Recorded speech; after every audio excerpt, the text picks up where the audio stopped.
네, 여야 대선 예비 주자들의 움직임을 살펴보고 또 2012 대선 전국을 전망해 보겠습니다. 김능구 폴리뉴스 대표 그리고 여론조사 기관이죠. 리얼미터의 이택수 대표 스튜디오에 모셨습니다. 안녕하세요. 네, 안녕하세요. 네, 안녕하세요. 자, 먼저 새누리당 박근혜 후보 얘기 먼저 하겠습니다. 이명박 대통령과 단독 회동을 가졌는데 많은 평론이 있었지만 득과실 부분에서 딱히 실은 없었다. 그렇다면 득이 무엇인가? 뭐라고 보십니까? 8개월 만에 회동을 했는데요. 예. 아마 득으로는 여권 내 하합, 흔히 고질적인 병폐였던 친이 친박 문제에 대한 하합과 예. 지금 현재 비박주자들 간의 문제, 이재호 정몽준 의원과의 문제, 이런 부분에서 어떤 긍정적인 시그널을 현 대통령과 후보가 예. 보낸 거 아니냐 이런 거고요. 그러면 그리고 이제 박근혜 후보의 민생 행보 예. 이게 다 좀 힘을 실어줬다. 그런데 실은 없었다고 지금 이제 앵커께서 이야기하시는데 실부분이 많이 언급이 없더라고요. 사실은 그 예. 이명박근혜라는 프레임, 이 프레임을 살아날 수 있게끔 다시 예. 살아날 수 있게끔 계기가 됐다는 거고 예. 더 중요한 거는 선거 중립에 대한 지금 민주당이 경선 때문에 지금 정신이 없습니다. 네. 하지만 이것이 그 대선을 100일 앞두고 이 대선 후보와 어떤 그 현직 대통령과의 1대1 어떤 그 회동이었고 예. 그리고 그 비공개 거의 이 대담이었거든요. 네네. 그래서 이런 부분에서 상당히 선거 중립성 논란이 앞으로 제기될 가능성이 크다고. 실도 조금 있다 이렇게 말씀을 해주셨는데요. 자, 어떻습니까? 이택수 대표님, 박근혜 후보가 여권의 후보가 결정되고 나서 어떻게 지지율의 변화, 컨벤션 효과라는 게 있었습니까? 네, 박근혜 후보가 2주 전에 경선 후보로 확정되면서 예. 지지율이 큰 폭으로 사실 올랐었습니다. 다자양자 큰 폭으로 올랐었죠. 예. 김문수 지사 등의 2위 이하의 후보 그 지지율을 다 흡수했기 때문에 예.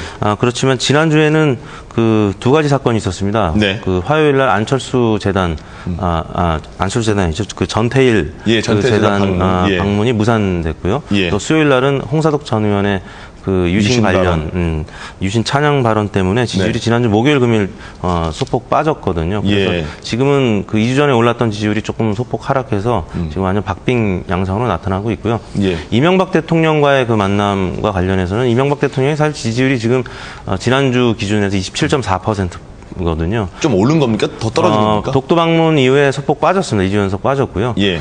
박근혜 후보 입장에서는 40% 혹은 45% 지금 지지율을 나타내는 강세를 나타내고 있는 후보 입장에서는 정치공학적인 면에서 봤을 때는 자신의 지지율보다 좀 낮은 이명박 대통령을 만난다는 것은 예. 과거 5년, 10년 전에 또 과거 그 여당의 입장에서는 대통령하고 거리두기를 하거나 또 예. 탈당까지 요구를 했던 그 전례를 볼 때는 사실 어떻게 보면 의외의 선택이었을 수도 있는데 예. 국민 그 통합적인 측면보다는 어떻게 보면 자신의 정적이라고 이제 할 수가 있는 지난 2008년 총선 때 총선 공천 과정에서 이제 학살 논란이 공천 있었잖아요. 학살. 예. 그런 측면에서 비박 진영의 이제 수장으로 이제 볼 수 있는 이명박 대통령과 단합하는 차원. 예. 지금 이재호 의원이나 정몽준 의원과는 여전히 거리가 지금 있기 때문에 그런 어떤 포석이었던 것 같고요. 단기적으로는 실이 있을 수가 있는데 장기적으로는 일단 집토끼를 좀 안을 수 있다는 측면에서는 좀 긍정적으로 볼 수도 있겠습니다. 박근혜 예. 후보 지지율이 이제 컨벤션 효과로 올랐다가 예. 다시 또 소폭 하락을 했잖아요. 지금 네. 어떤 데서는 차이가 더 많이 나기도 한 조사도 그러게요. 있고 이런 기관마다 조금씩 다르죠. 예. 예. 나는데 전체적으로 보면 어쨌든 간에 이 컨벤션 효과는 이제 끝난 예. 이런 건데 그게 왜냐하면은 지난번 조사 때 올랐을 때도 어디가 올랐냐 보면은 수도권하고 40대가 올랐어요. 네네. 이게 그러면서 어떤 안철수 원장한테 재역전이 가능했는데 예. 지금 다시 이제 접전이거나 어떤 다른 조사에서는 뒤집히기도 했는데 예. 그 이유는 뭐냐 하면은 이 과거는 과거로 놔두고 미래에 대해서 이야기하자. 그거 했는데 실제로 5.16이나 유신은 네. 지금 현재 이 땅에 사는 사람들한테는 과거로만 위치하고 있지 않거든요. 예, 현재로 네. 이어질 수 있고요. 그럼요. 예. 그리고 유신 시대라는 게 그렇게 오래된 이야기가 아니잖아요. 네. 그래서 그런 부분과 그리고 지금 젊은 친구들은 이미 5.16은 군사 반란이라는 교과서를 보고 큰 친구들은 그렇죠. 지금 비록 이제 박근혜 후보가 대한 교과서로서 5.16이 혁명이었다 예. 하는 박효정 교수를 갖다가 선거기획단에 이제 예. 그 했지만 그게 전체적인 어떤 국민의 인식과 다르기 때문에 예. 만약에 그러하다면은 5.16에 대해서 분명한 어떤 설명을 해야 됩니다. 예. 예, 그런 부분들을. 그렇기 때문에 지금 이것이 굉장히 괴리가 크다. 네. 그 이준석 전 비대위원 20대로 영입했던 예. 이 친구 하는 말도 예를 들면은 20대에서는 5.16에 대해서 박근혜 후보의 어떤 생각이 이대로 굳어진다면 상당히 지지하기 어렵다라고 언급하고 예. 있잖아요. 그러니까 말씀하신 부분이 박근혜 후보가 지금 40에서 45% 저렇게 지지율에 대한 그 더 확장성 부분에서 2030을 끌어안아야 된다 이런 말씀인 것 같은데 조금 전에 그 표로도 봤지만 이택수 대표님, 이 네. 20대에서의 박근혜 후보와 안철수 네. 교수에 대한 지지율이 상당히 다르더라고요. 네, 그렇습니다. 예.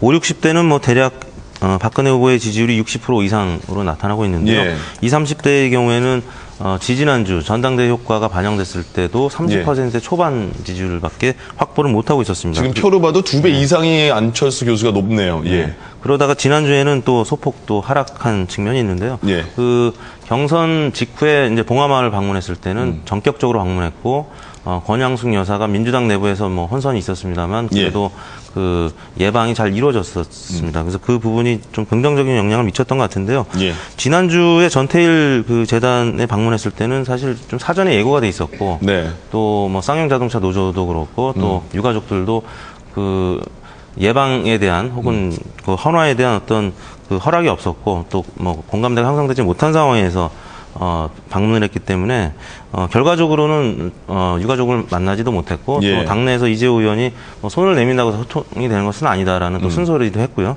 또 야권에서도 반발이 또 상당히 컸었고 그렇기 예. 때문에 지지율이 뭐 하락할 수밖에 없는 구조였고요. 또 지난 주말 같은 경우에 또 장준하 선생의 또 그 사인 논란과 관련된 네네. 다큐 방송이 있었거든요. 그래서 그런 부분과 관련해서 포털 사이트나 뭐 SNS에서 계속 이 부분이 과거사와 관련된 논란이 계속되고 있기 때문에 박근혜 후보 입장에서는 미래지향적인 측면으로 나가지 못하는 현 상황이 좀 어려운 상황이 되고 있습니다. 그렇군요. 박근혜 후보가 지금 2030을 잡기 위해서 최근에 젊은 행보를 좀 많이 했잖아요. 대표님, 그 홍대도 가서 차도 그렇죠. 마시고 뭐. 팔찌도 아까 사고 찢어진 청바지도 입겠다.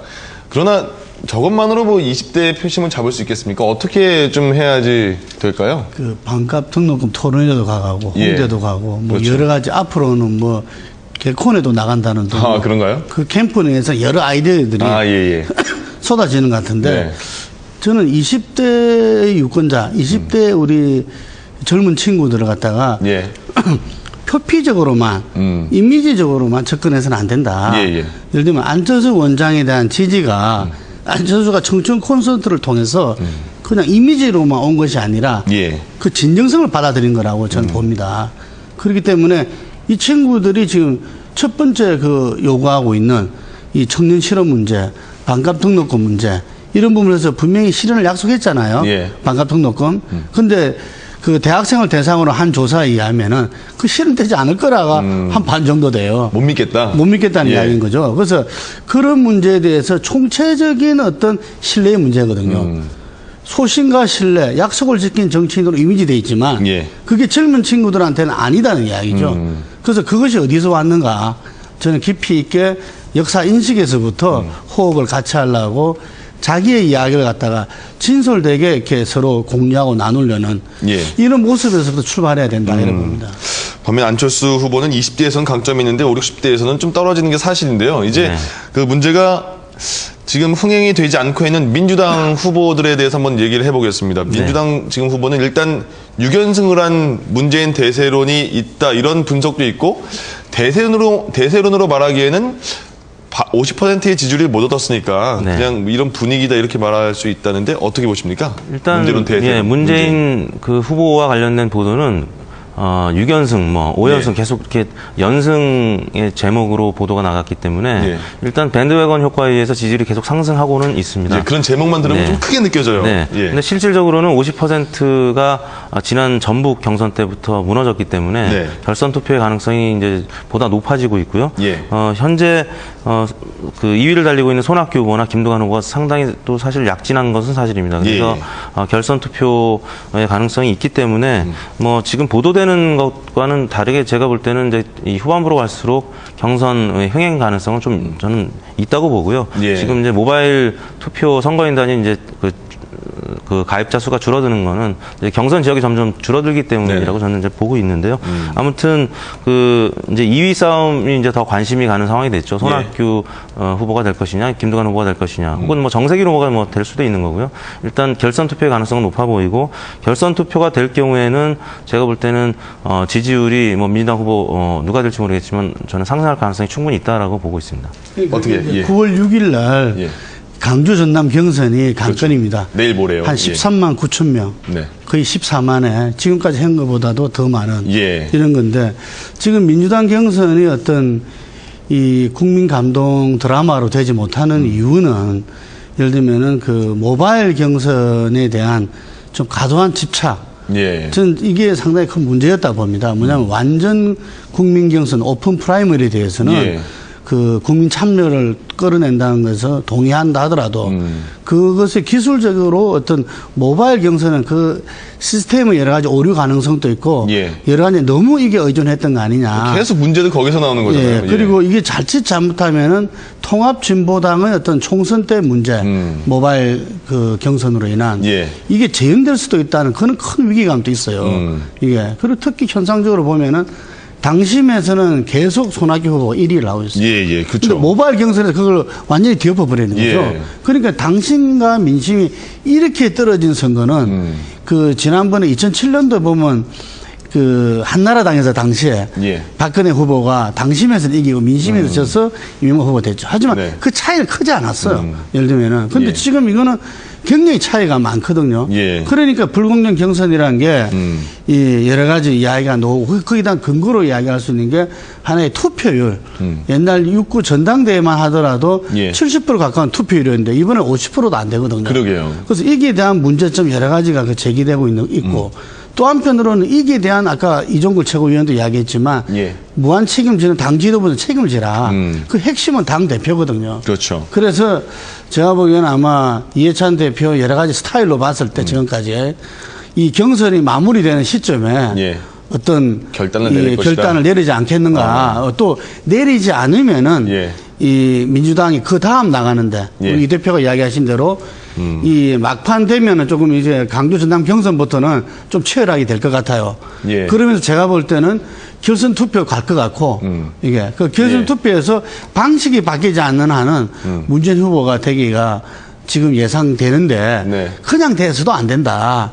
그랬을 때 이게 20% 이상 올라가지 않으면 안 된다는 다자구도에서 그러기 위해서 당으로서 어떤 결단과 예. 특별한 비상대책이 필요하다 봅니다. 예, 이제 마지막에 좀 짧게 여쭤봐야겠습니다. 지금 안 원장도 지금 그 여러 가지 주위에서 검증에 시달리고 있는 상황입니다. 근데 이제 뭐 대통령이 꼭 목표는 아니다 이런 말도 했는데 안 원장과 야권의 그 뭐 야권 1위 후보의 단일화 가능성이 그럼 있는 거냐 없는 거냐도 궁금하거든요. 어떻게 보십니까? 네, 여전히 뭐 안철수 원장의 출마 가능성은 저는 높다고 보고요. 예. 이제 출마 선언의 그 시기가 언제냐, 9월 23일 이전이 될 것이냐, 예. 이후가 될 것이냐, 뭐 대략 그 추석 이전으로 전망하는 분들이 뭐 거의 대세인 것 같긴 한데요. 예. 9월 23일 민주당 후보가 이제 결정이 되는 그 시점을 기준으로 이전이 될 것이냐라고 이제 보는 입장이 있는가 하면 이후로 보는 분들도 있는데 저 개인적으로는 이제 그 이전으로 보고 있습니다. 왜냐하면 민주당 후보들과 안철수 원장과는 사실 제로섬 게임이거든요. 예, 예. 문재인 후보가 가령 뭐 지지율이 오르면 안철수 원장이 지지율이 내려가고. 빠져가는 네. 양상이고 지금 현재 상황이 그렇습니다. 또 오늘 어제부터 이제 불거진 그 딱지 논란 예. 때문에 안철수 원장한테 역풍이 불 수 있는 상황이었는데 오늘 한 번도 스스로 이제 대권에 출마하겠다는 의지를 피력한 적이 없다. 또 예. 방금 말씀하신 대로 최종적인 목표가 대통령이 아니다. 뭐 이런 식의 발언이 바로 나온 것은 예. 아마 그런 그 딱지 논란의 역풍을 이제 우려해서 아마 그 얘기가 이제 나온 것 같고요. 예. 그런 차원에서 안철수 원장이 지금 현재 민주당이 흥행은 못하고 있지만 지지율이 계속 오르고 있기 때문에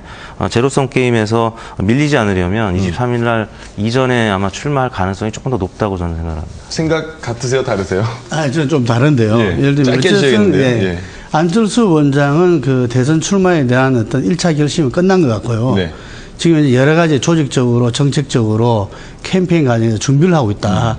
저는 그래 보고 그리고 그 길은 그 민주당도 아닌 제3의 길이다. 예. 새로운 길이라는 이야기죠. 그러니까 안철수 현상이 나타난 그 방향대로 그런 길을 갈 것이고 그것이 그 이후에 어떤 그 민주당 후보와의 단일화는 그 이후의 문제다. 이렇게 보고 그렇긴데 이 안철수 후보가 당선이 되려면은 또 민주당 그 후보가 제로섬 게임뿐만 아니라 상생해야 됩니다. 예. 이게 그렇기 때문에 이 민주당 후보가 지금 이제 죽을 쓰고 있기 때문에 네. 어느 정도 자기 모습이 좀 갖춰져야 힘이 커져야 자기도 거기에 대해서 당선 가능성이 크다는 거죠. 네네. 그 제가 볼 때는 아마 민주당 후보가 힘을 좀 하려면은 막바지로 갈수록 예. 치열해지면서 민주당도 결단도 하게 되고 힘을 얻게 되거든요. 그래서 모습이 만들어진 이후에 합치면 예, 되겠다. 9월 말이 되리라 예, 봅니다. 알겠습니다. 자, 오늘 여기까지 들어야겠습니다. 지금까지 폴리뉴스 김능구 대표님, 여론조사기관 리얼미터의 이택수 대표와 함께했습니다. 고맙습니다. 예, 감사합니다. 예.